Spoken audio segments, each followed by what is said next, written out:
It's a beautiful Monday morning. Welcome to Ways Breakfast. Hashtag what are you saying? On Mondays like this, we discuss topics around politics, governance, and leadership, and today would not be any different. I am joined by my beautiful ladies. Good morning. Good God's morning. beauty signature wave. How are we doing I'm today? fine. How are you? Am I fine? But over the weekend, it has been so overwhelming, if I can use that word. I mean, this weekend has taught me how to handle panic situations Oh wow. and maintain composure. And the way I'm looking 1000. at it, I still need to go for classes because we have a long way to go. But that's how my weekend went. How's yours been? My weekend was very chill. It was very, very Your weekend is okay. always chill. It looks like you are She's a living. big girl I don't know now. how She your lives- weekend always turns out I bad, think but you my live in a weekend was different part of this calm. world. To be honest. But coming this morning, there was a little bit of hold up. I think fuel scarcity has come back once Yes, again. it's all over the I was news. hearing someone said something around 950 for a liter. Yes. 950. Yes.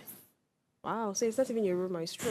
It's true. All right, so today we're discussing politics, governance, and the juicy story about the aircraft and Chinese Ogun. We're going to look at it very critically today.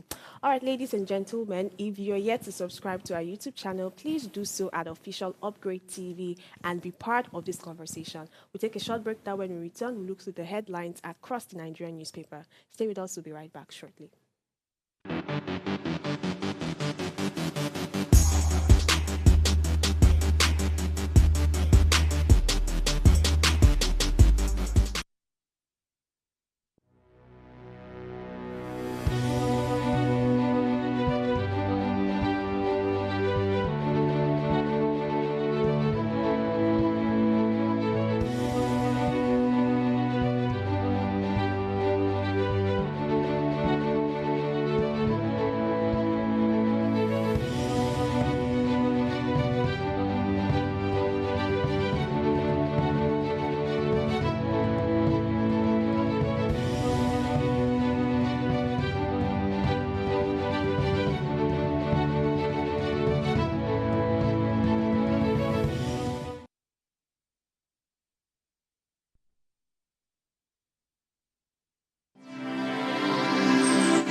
All right, welcome back, viewers. It's still Ways Breakfast. Hashtag what are you saying? And right now, we have to look through the headlines across Nigerian newspapers, starting with the Punch. The major headline reads: Food crisis may worsen as flood hits 10 states. Farmers groan as floods ravage farmlands in Sokoto, Kano, Kebbi, and 7 others. SEMA seek government help as droughts dry up crops in 4 states and 31 states risk flooding. Above that, fake degrees, federal government orders varsity to submit matriculation list. Federal government eyes $2 billion from local dollar bond sale. Presidential jet, Abiodun consults federal government as Utomi tackles Amosu. NNPC battles deepening fuel scarcity, black market booms. And below the major headlines, police detectives hunt 20 varsity student abductors. Vietnam-bound Bisman excretes 88 cocaine wraps. And civil servant screening on IPPIS portal ends on Friday, says federal government. All right, so the story I'm going to be reading today is on the food crisis. Following the floods that have ravaged farmlands in the northern part of the country, agricultural experts and big-time players in the agro-allied industry have sounded the alarm over an impending food crisis across the country as agricultural fortunes dip in the north. So experts insist that unless urgent and very drastic steps are immediately taken, this crisis may worsen as floods continue to ravage farmlands in the northern states. So dearest people, what a way to start our Monday. I mean, hearing of crises like this, we are battling fuel crisis, we're battling monkeypox, we're battling, that's health crisis now. And then the agricultural sector is also at risk, right? If, priority is not being placed. So, I think I saw something that said, yes, there's a lot of political stuff happening, but we should also pay attention to the agricultural sector of the country. We don't want to imagine what will happen when there's no food. Forget the jet story and fuel story. That one can make people go, Crazy. Exactly. So we're hoping that priority will be, they will start implementing strategies to ensure that our food doesn't disappear, right? All right, let's see what we have on the Vanguard newspaper. Okay, so I'll be taking the Vanguard newspaper and I'll begin with the major headline, Why Grains Importation Won't Happen Soon by Stakeholders. Underneath that we have 1 month gone already as FG fine-tunes policy, customs awaits till list of importers, stakeholders divided on policy, 100 tons capacity excludes our members. Just below that, by the left, we have medical students abduction, Governor Alia, NMA, Health Ministry, Tax Security Agents on rescue. And below that, we have minimum wage. We won't accept unauthorized recruitment into agencies by FG. And by the left side, by the right side, we have bad economy, drop in passengers traffic, unsettles domestic airlines. And on top of the headline, we have Serap to Akpabio Abbas, disclose monthly running cost of NASS. Beside that, scarcity, NNPC blames distribution channels. And by the right side, we have OPIC list, Amoso Utomi Bika over contract violation. So I'll be looking into this particular headline because it really caught my interest. NNPC blames distribution channels. As the severe petrol shortage in Nigeria extends into its 6th week, the NNPCL has once again attributed the situation to distribution channels. This is the 3rd major fuel scarcity episode in 2024, beginning in early July. Initially, the NNPCL explained this shortage as a result of logistics issues involving the transfer of petrol from mother vessels to daughter vessels. Independent marketers have reportedly raised pump prices to $9.50 per litre, up to $7.20 per litre before the shortage began. However, as the fuel scarcity continues without any sign of resolution, the NNPCL released another statement on Sunday expressing regret over the ongoing crisis. The company further urges motorists to shun panic buying as it is working around the clock with relevant stakeholders to restore normalcy. Oh, it is well with Nigeria. Another fuel scarcity once again. Honestly, let's this whole refinery stuff just kick off immediately. I mean, because the fact that It we is even needed spoke more than about it, was ever. it last week? Yes, CNG buses, refinery. It's needed more than ever. All right, let's go international. We'll be fine. Yeah. All right, let's quickly go back to the New York Times newspaper. Right out the newspaper with Trump's vision for the border, send in troops.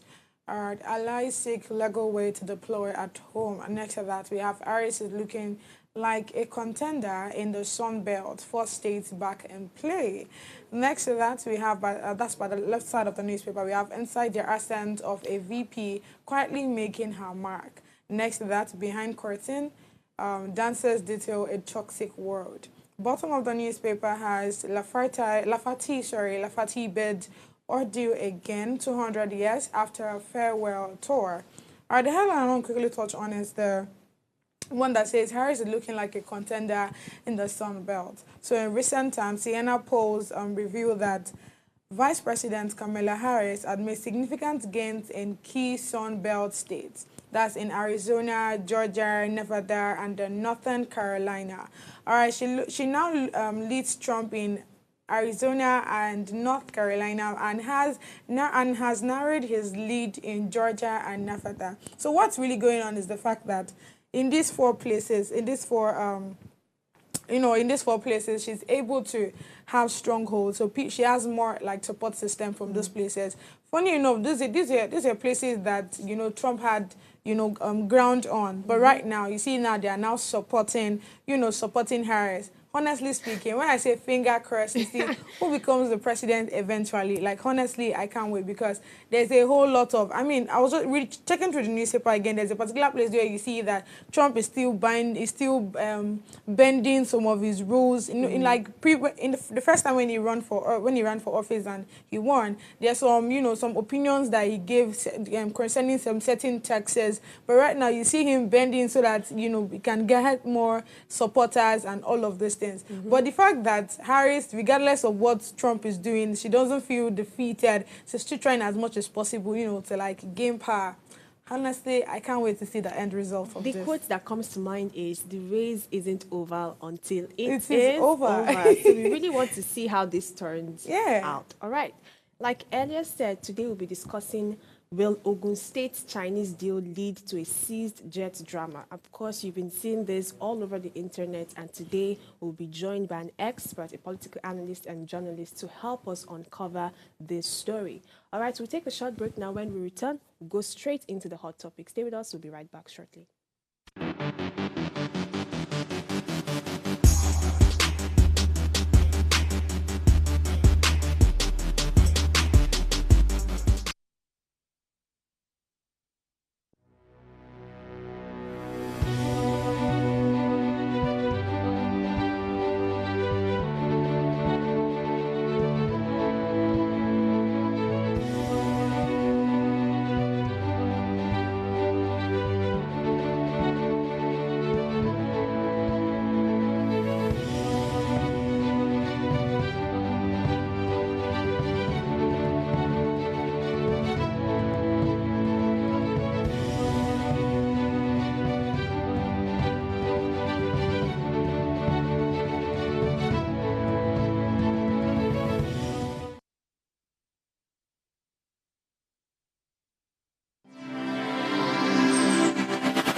Welcome back, viewers. It's still Wade's Breakfast. Hashtag, what are you saying?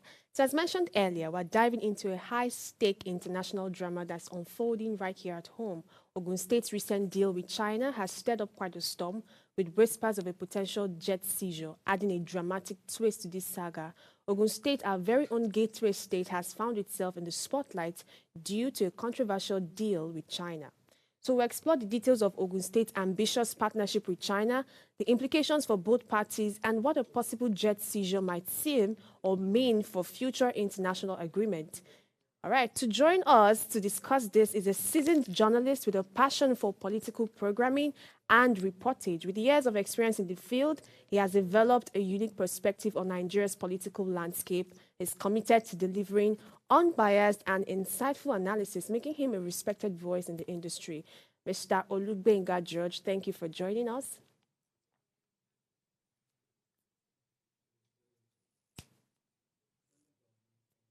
Can you please unmute your mic? Good morning.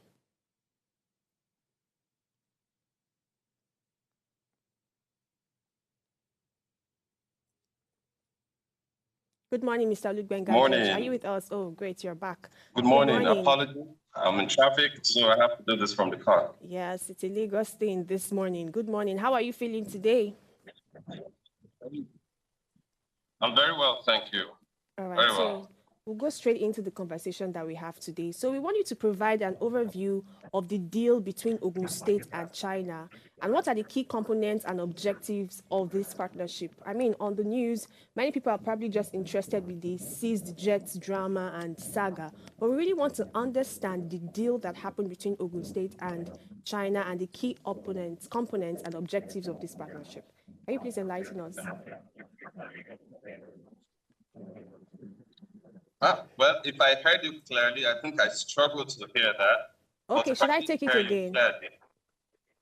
I struggled to hear you, but if I did hear you, I'm sure you are referring to the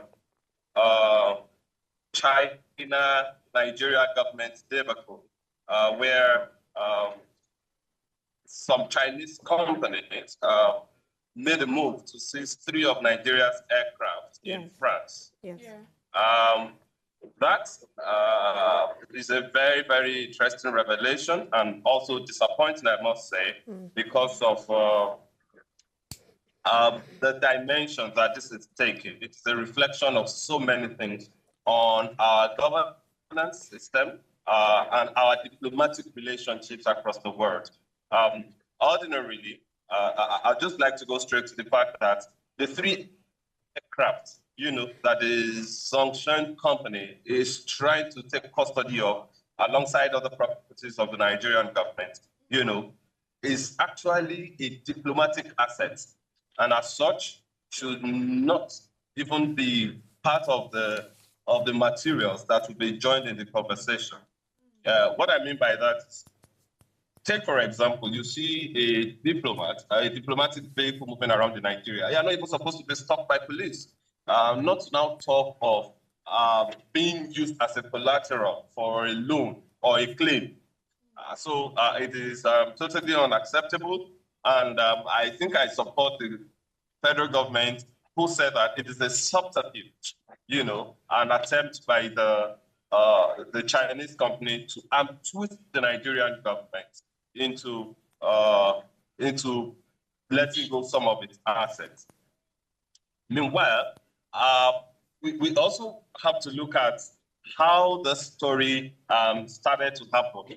I'm also quite excited that all the past governors of Ogun State who were in power when these affairs started, have come out to also say their own side of the story. So we've had former governor, now Senator Olugbenga Daniel, who was the incumbent, who was the governor at the time that these contracts took place. Although he didn't share much details, but of course he emphasized or he affirmed that it is actually a subterfuge. It is the Chinese government trying to twist the Nigerian government, especially in Ogun State.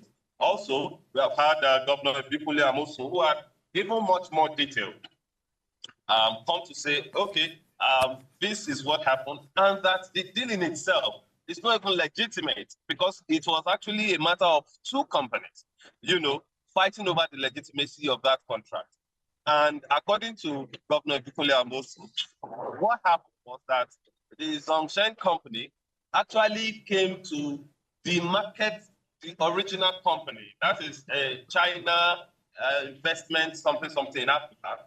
It came to the market then to the point or to the level where, they misled the Ogun State government at the time, and they were pressured to now say, okay, we revoke this contract. And when it was given to Zhongshan eventually, the truth came out, and the government felt they should do what is right, which is to now terminate the contract eventually.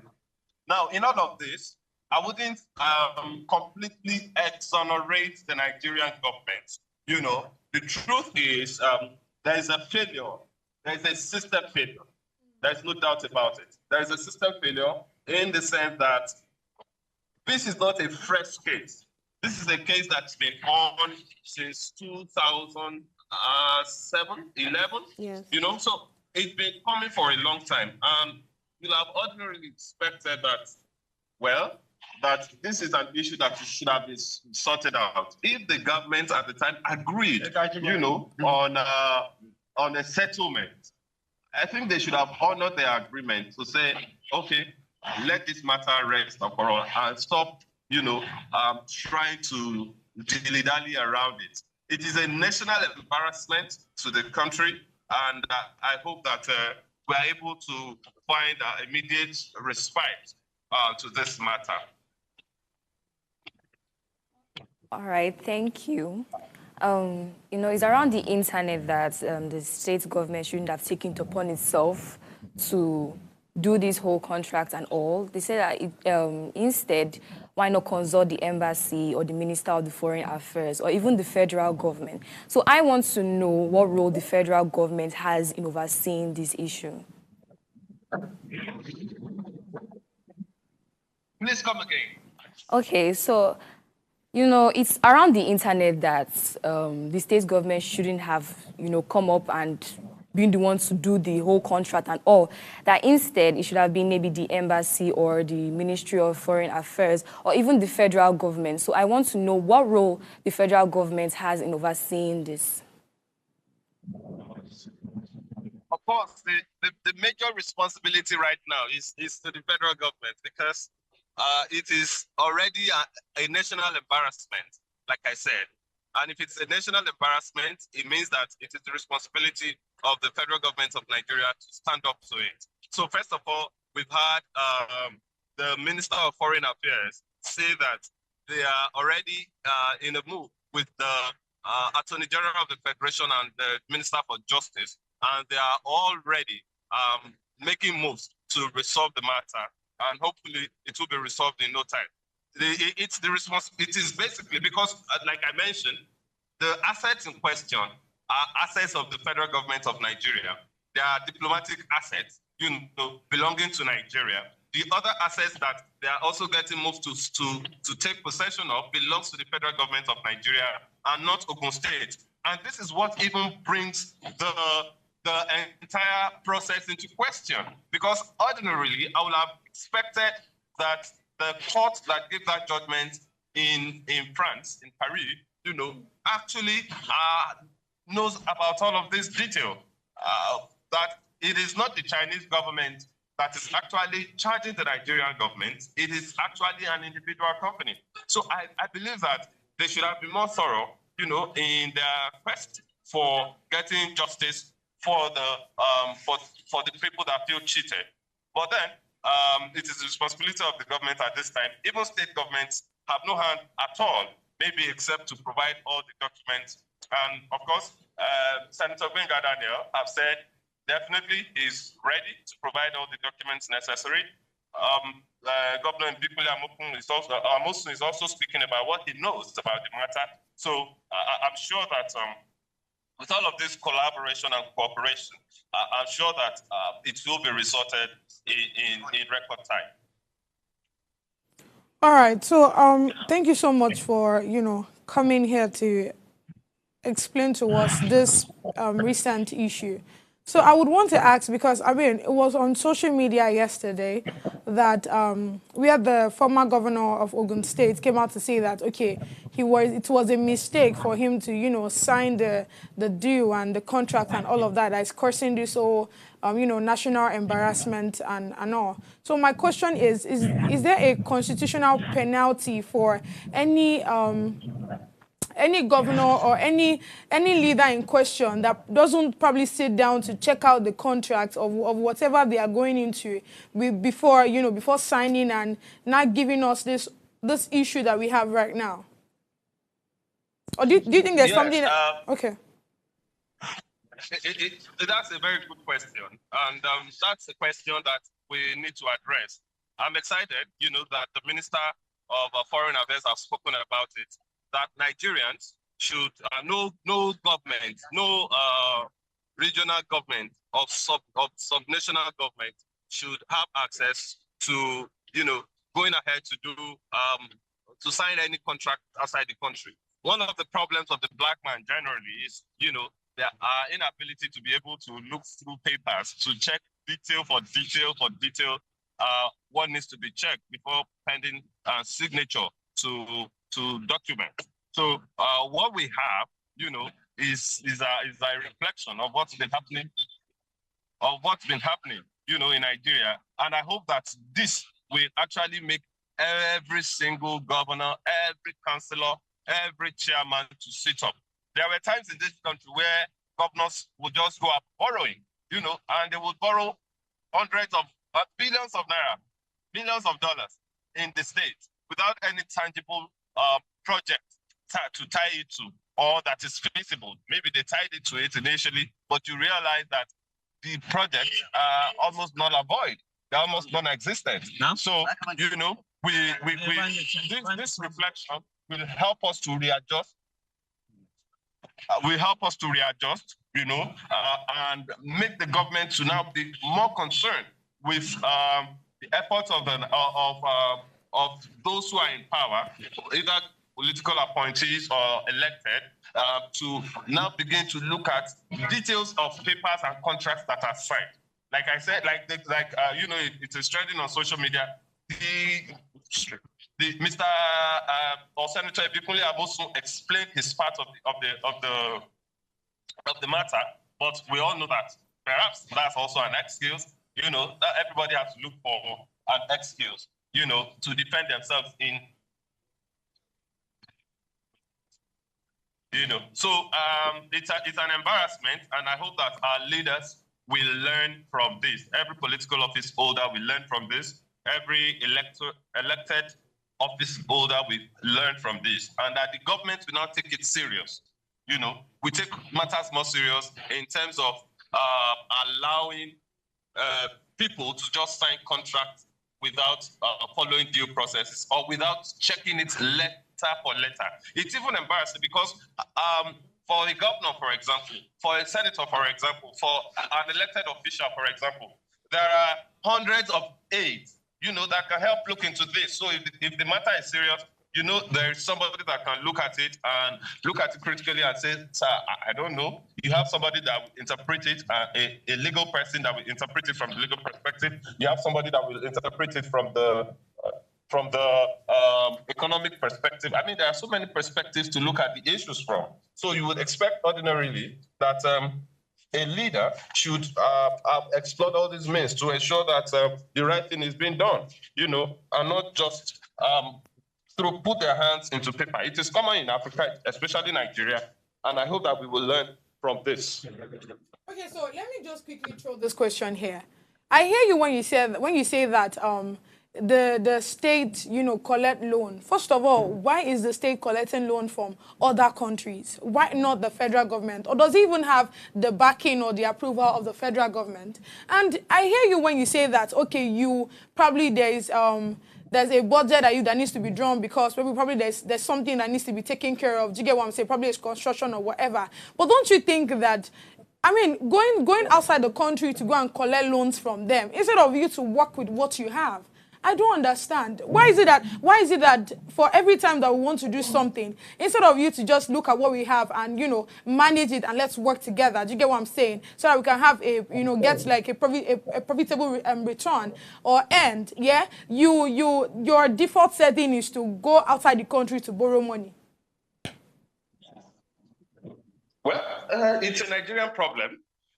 Most Nigerian people in power, they see government as an opportunity to actually enrich themselves. And that's a fact. Many of them can't deny it. And that's why I said many people go to borrow money. And these monies may be tied to a project in paper, but in reality, you realize that there is no such thing. So the issue, this now has actually brought to the fore the matter of that we have to continue to challenge, within our systems and that we battle with in our system. It is actually totally wrong, and I'm hoping that this embarrassment will actually make us to sit up. But by the way, I should address the fact that right now, states do no longer have that right to go outside the country to borrow directly. There is a channel, you have to come through the federal government, and the federal government now needs to know why you want to borrow it, and need to know the benchmark for your state and all of that. It has not always been like that, and that is why, the governors that I was referring to at that time could go ahead to do what they were doing, but it's a different ballgame, right? And I think the situation at hand will make us to even sit better and adjust ourselves.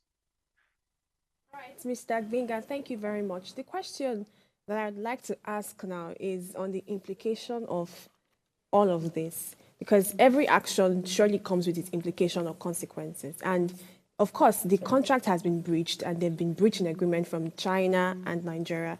In fact, some of the legal readings said that they had secured $130 million compensation judgment against Nigeria, culminating in the seizure of 3 presidential jets by a French court. So let's look at the economic strain of this agreement. Do you think that it is going to be easy, or it's going to be possible for the jets to be retained because the loan will be paid, or the compensation that we ought to pay will eventually be paid? Or do you think it will just be scrapped out and then eventually we'll see these jets be the sacrificial lamb of this whole situation? They will not raise budget again. Definitely. I think it's a diplomatic conversation. All right. So the government of Nigeria, the government of France, and perhaps the Chinese government will probably be on the negotiation table right now, discussing the detail and how this whole process will go. It has gone beyond a private company in operating in Nigeria or operating from China. It is now between governments. It has even involved the court of law. So that means a process have been engaged. And that process will have to be followed through to the letter. Let's not forget that this is not a Nigeria situation where you would say, okay, let's do it in Nigeria. We have talked to the president, and the processes will have to be followed. And we must also commend the fact that it's a reflection of where you have institutions working. It's a reflection of where you have, systems working. I mean, France now, where this is taking place. A lot of Nigeria's assets are daily, pilfered away in faraway countries. A lot of them. And, there is no accountability for them. Nobody's charging anybody to court to say we want to lay claim to any of those. I mean, from the Nigerian side or even the Nigerian state as a place. So what we've been having or this matter at hand is a reflection. And definitely, my only response to that, direct response to that question would be time will tell. Because from what I know and understand, Nigeria has a very vibrant relationship with the Chinese government. Nigeria has a vibrant relationship with even the French government. So when all of these are put into consideration, and then we also have to look at the value of the assets that are being seized when compared to the actual value of the contract. The contract wasn't completed, was it? It wasn't completed. It was, according to the Ogun State government, it was just perimeter fencing that they did on the land. And after that, they haven't done anything yet. So getting a compensation of $74.5 million is a lot of money or more. But then, will Nigeria pay this money? If a court had ordered, why did they order? I think this will take us back to the roots of this conversation, how it all started, why we are here, And in getting that, by the time all of that is actually put on the table, we'll be able to determine whether Nigeria will have to forfeit, but I doubt, those aircraft, they're presidential aircraft, by the way. They are our own Air Force One. I mean, part of the fleet. It's embarrassing. It's like the height of embarrassment as far as I know. But let's hope that these conversations that have started and the legal processes that have started will be seen through. Perhaps it will come to Nigeria's favor. But if it does not, I think it has taught us a very, very vital lesson that no leader, no government, will not take lightly any contracts coming. There are a lot of it. I'm sure this is just a revelation. And you know how these things work. Once one is exposed, others will also begin to find themselves to the public space. So maybe this will actually be a prompter that will prompt other of such nefarious contracts or illegitimate contracts or embarrassing contracts engaged by state governments or Nigeria or as a state, maybe to bring them to the fore more, and then we'll have to deal with them. This is a time of rebirthing in Nigeria, I must say, and this will shake us. It is shaking us already. It is affecting our image in the international community, and somehow Nigerians are now being, people don't even want to pay their debts. All of this is part of the conversation. And the fact that there are also shoddy businesses and conversations that go on with government, across the country. I'm hoping, really, that this situation right now will expose all of this and will help us to rethink and to re-strategize and to refocus and be sober, in our relationship and our dealings, be more transparent as a people and as a country. All right, thank you very much. What a way to end this note at this time. We'll take a short break, and when we return, we'll continue the conversation. Please stay with us. We'll be right back shortly.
All right, welcome back, viewers. We're still discussing a very important topic that has been on the internet for way too long. Will Ogun State's Chinese deal lead to a seized jets drama? Will it eventually cause our presidential jets to no longer be around?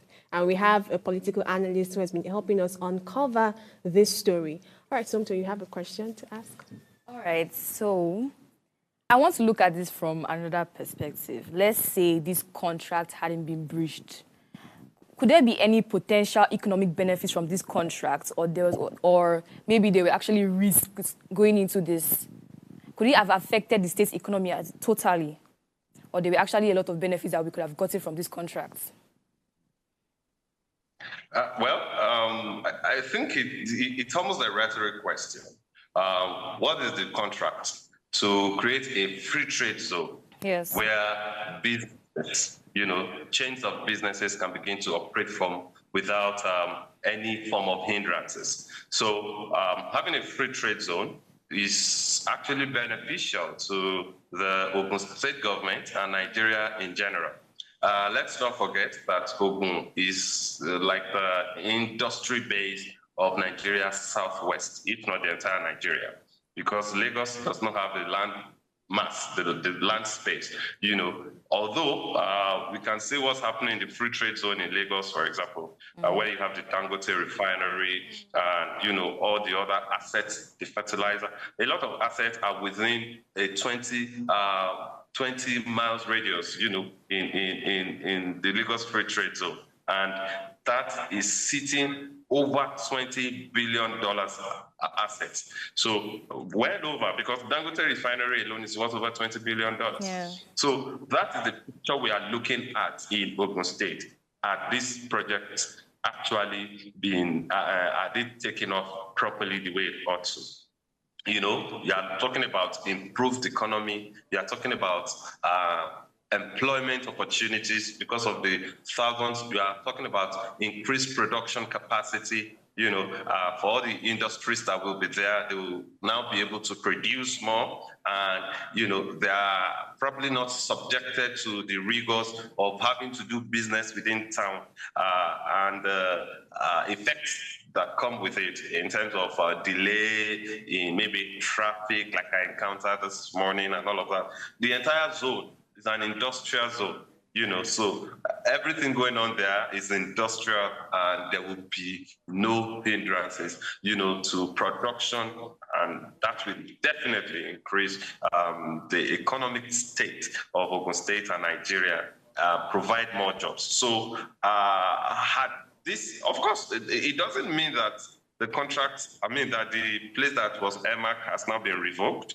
From findings that I had, there are things going on there as we speak. There are businesses, there are industries, but the level at which it would have taken off as an organized, as a free zone, as a contracted zone, would have been different. You'll have seen the input of the Chinese and, bringing their industrial and technical know-how to develop that market.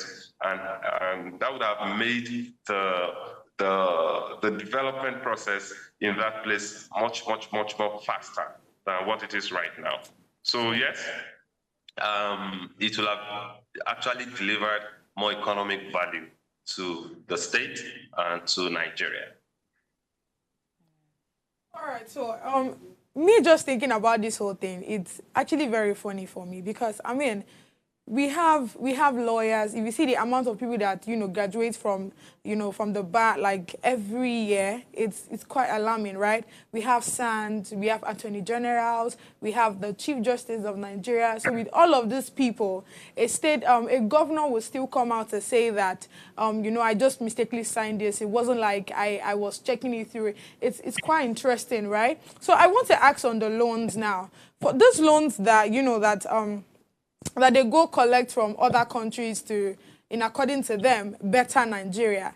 What do they put as, you know, like the trade? I mean, it's a trade by barter thing, yeah? Okay, help me with this amount of money. What do they give in return? Given that this, the former Ogun State governor, you know, went into this deal, and now we're hearing that, you know, there's a seize of the presidential jet. So I'm just curious to know, what exactly do they use as collateral, so that we know that each and every one of us here has not been used as, you know, collateral to collect loan.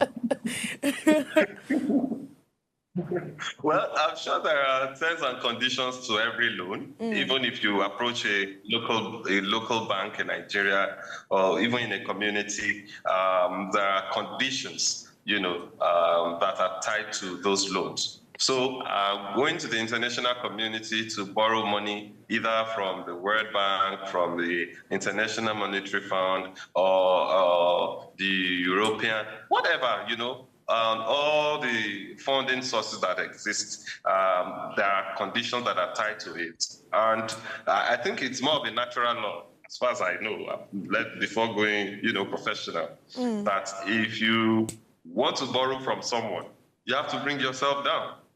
You know, you have to first of all come down from your high horse, from your pride, from whatever you thought you are, and say, please, I need a loan. Give me this loan. So first of all, that has reduced somehow, you know, the value of the beggar. And, you know, like the Holy Book says that it is better to give than to receive. So, and that the borrower is always subject to the lender. Yes. So you wonder why Africa, why Nigeria is the way it is. You wonder why we can't just get up certain things and get them done once and for all. You wonder why many Nigerians cannot hold their heads up there, especially the government. Yes. And, you know, say once and for all, this is what we want, and stand by it. Right. So, you know, borrowing generally is not a bad thing if it be properly utilized. But the challenge has always been that we do not channel these loans to what they were initially actually borrowed for. So we cannot see the development, you know, in Nigeria. We cannot see several other things, you know. We cannot see the impact or the effect of these monies. If we had borrowed the monies and we had actually utilized them for the purposes that we borrowed them for, trust me, Nigeria will be better for it. And we have the capacity to pay back whatever loans we get. So it is not a bad thing in itself to borrow money. But if we borrow money and we utilize it for the purpose for which it is being borrowed, and then we can, because if you are going to borrow, for example, in certain places, they will tell you to prove how this money will be used, how it will impact on your economy, how it will impact, and all of these things will be provided before the money is released. So why then do we have these monies and then nothing happens? And the state is in almost perpetual debt, you know? So it is because we do not have the discipline of character to utilize, to judiciously utilize the loans that we borrow as a people. So going forward, I'm hoping that Nigeria and Nigerians can, especially the Nigerian government, we begin to take, you know, cognizance of this very important aspect of our lives. It is not bad to borrow. The Nigerian government already is releasing the student loan. And, you know, I've been wondering, how will the Nigerian people pay back? And they say you can pay back after war, you can pay back after you are schooled. Well, it sounds interesting, but the character of the Nigerian people, you know, can they sustain this scheme? Or is the government just saying we are giving grants for people who want to go to school? I think that would not be better. Loan is fine. I'm not saying loan is wrong, but considering the attitude, you know, because most of these things are actually about attitude. There is the Nigerian attitude.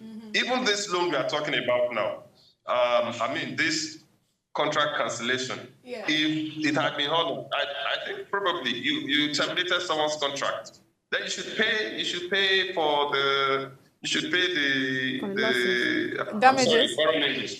Damages. You should pay for the damages. Damages. Yeah, you should pay for it. because that person had expectations from that contract. Yeah. That person had calculations that he intended to gain. He probably have dedicated some important amount of his time and life, that within this time and this time, we'll be doing this project in Nigeria. So it should be compensated. It is normal, And if at that time the government had cancelled it, they shouldn't have even waited for Zongshen to go to court and enforce a judgment, by seizing Nigeria's assets. The judgment wasn't given today. One was given in March this year. So if I calculate March to this time, it's over 4 months. Yes. So we had the ample time to have actually looked at this before it became a national embarrassment, but we didn't look at it, which comes down to our attitude as a people. It's attitude. Now we are engaging fire brigade approach, and we are not on the advantageous side of the negotiation table, because first of all, now we are looking to clean our names. We just want to get things right. We just want to be sure that we are not being perceived after all. But we are already being perceived the way we are being perceived, and I'm sure that many people across the world will not be shocked to find out that this is coming from Nigeria. Amen. But again, Nigerians are good people. We are good people. We just need to fix our attitude. And I believe that situations like this will make us sit up and, address or readdress our attitude. Okay. Thank you. So, I want to really drop something quickly based on what you just said. Okay. You said we can be perceived in a different light now. But you mentioned before that Nigeria has good relationship, at least reasonably good relationship with the Chinese government and the French government. But then with this breach of contracts, breach of agreement, and the back and forth, do you think that this can further cause, a broader implication to our diplomacy and in extension to other countries out there? You've already told us that we're probably being positioned and seen in a different light, but to what extent and to what degree? And how effective do you think clearing our name can actually work for us? This situation on hand right now, and what it has provided that I mentioned, is actually not a straitjacket thing. The perception is there, it has been there. But Nigeria is a country that God has blessed. Nigeria is a blessed country that any country in the world will definitely want to have a dealing with. No doubt about it. We have all what it takes. Look at it.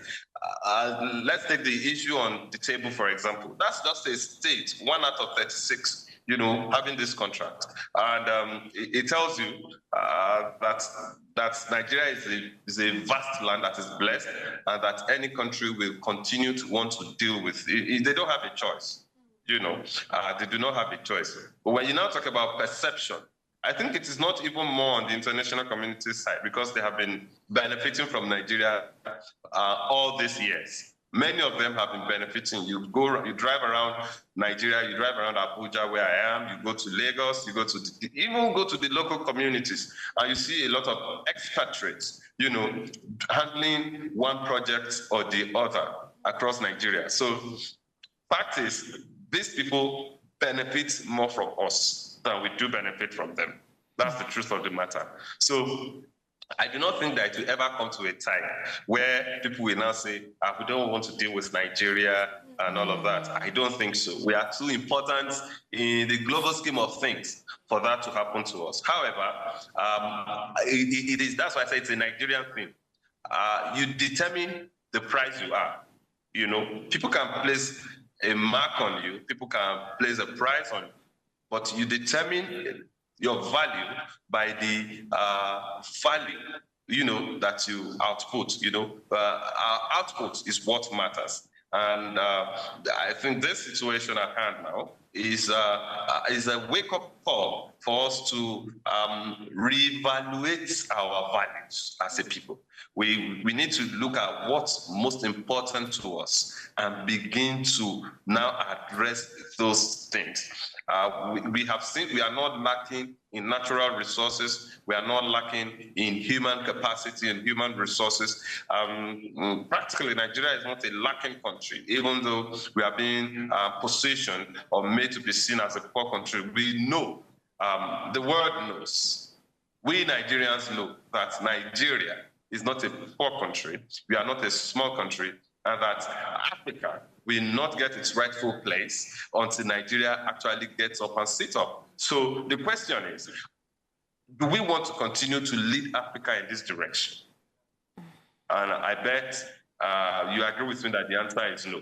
So if you are going to continue to lead Africa right, then we need to reevaluate ourselves. We need to place more value on ourselves. And that will come in how we deal, in our integrity, in our transparency, in our conversations, in our business dealings, both within ourselves and outside the people. It's easy for the people, for Nigeria to actually experience what it is experiencing right now.